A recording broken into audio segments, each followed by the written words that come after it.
Hola, ¿qué tal? Soy Jesús Gagiola y estaremos acompañándolos como facilitadores en este taller de innovación con Design Thinking. Antes de entrar al taller y ver qué es Design Thinking, me gustaría contarles dos historias. La primera tiene que ver con este aparato que están viendo en la pantalla. Es un aparato para hacer tomografía. Seguramente alguno de ustedes conoce a alguien que ha tenido que pasar por este diagnóstico, muy valioso para los doctores para saber qué pasa por dentro en tu cabeza o alguna parte del cuerpo. Sin embargo, pónganse en lugar de un niño. ¿Cómo funciona esto? La persona se tiene que acostar y poco a poco va entrando en ese túnel para que el aparato, al estar girando y haciendo un ruido muy fuerte, está tomando como una serie de fotos de tu interior. Entonces, si para una persona es muy complicado mantenerse quieto, imagínense un niño. Entonces, cuando a un niño le iban a hacer ese tipo de estudio, lo tenían que sedar para que se estuviera quieto y tranquilo, porque era muy nervioso, se ponen porque no entienden lo que está pasando. Entonces, pensando en eso, los diseñadores, pensando en los niños y cómo evitar que fueran sedados, porque es malo para ellos, idearon esta solución.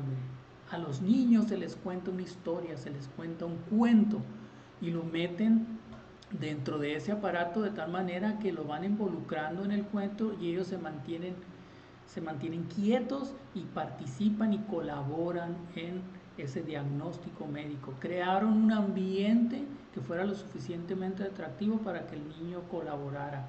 Les contaban una historia de piratas o una historia de viajes espaciales o de la selva, de tal manera que lo hacían participar.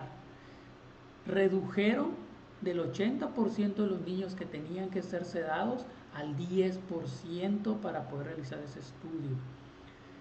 Entonces, pensando en los niños y en la solución, se encuentran soluciones muy innovadoras. Pensando en el problema, soluciones innovadoras con Design Thinking, soluciones creativas. La segunda historia que les quiero contar también tiene que ver con la medicina, pero desde otro punto de vista. Eso que están viendo en la pantalla es la portada de una revista Time y esa incubadora Neonature ganó uno de los premios más importantes del diseño. ¿Qué pasó? ¿Por qué ganaron ese premio?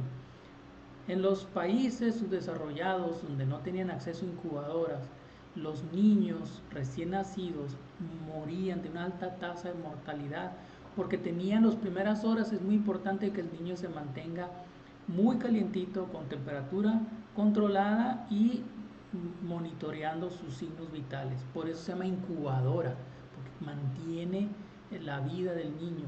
Entonces, al no tenerlas, había mucha mortandad. Entonces, los países desarrollados mandaron incubadoras de última generación y sí lograron reducir, pero eran muy complicadas de usar, eran muy complicadas de reparar y las encontraban descompuestas, porque no, en esos países no había la capacidad para arreglar. Luego entonces se fueron a investigar cómo era el ambiente de esas ciudades, de esos lugares, y encontraron que había toda una línea de mantenimiento de autos 4Runner, son Toyota, ese modelo. Había muchas y había piezas, así que un grupo de diseñadores, pensando en eso, de que había muchas piezas, de que había mucha gente que le entendía a la 4Runner mecánicos, crearon una incubadora, esa incubadora con puras piezas de ese tipo de automóviles, de tal manera que si una pieza se descompone, las refacciones estaban a la mano. Si una pieza dejaba de funcionar o la incubadora dejaba de funcionar, había mecánicos que entendían cómo era el funcionamiento de esas piezas de fórmula. De tal manera que esa incubadora ganó los premios del diseño social. Entonces, esta historia nos muestra que lo más importante no es el producto. Claro, el producto y el servicio tiene que ser bueno, pero más importante es el problema que le resuelven al cliente. Después de estas dos historias, les comento que el Design Thinking busca eso.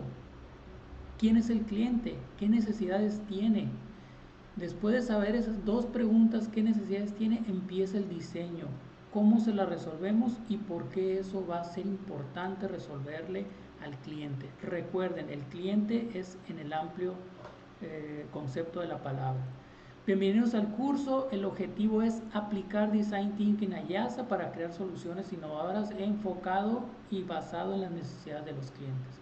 Recuerden y repito, un cliente puede ser un proveedor, un cliente interno o el cliente externo, el que paga, el que compra. Bienvenidos, seguimos trabajando y platicando sobre Design Thinking, pero sobre todo de cómo innovamos con esta metodología. Muchas gracias, seguiremos en contacto.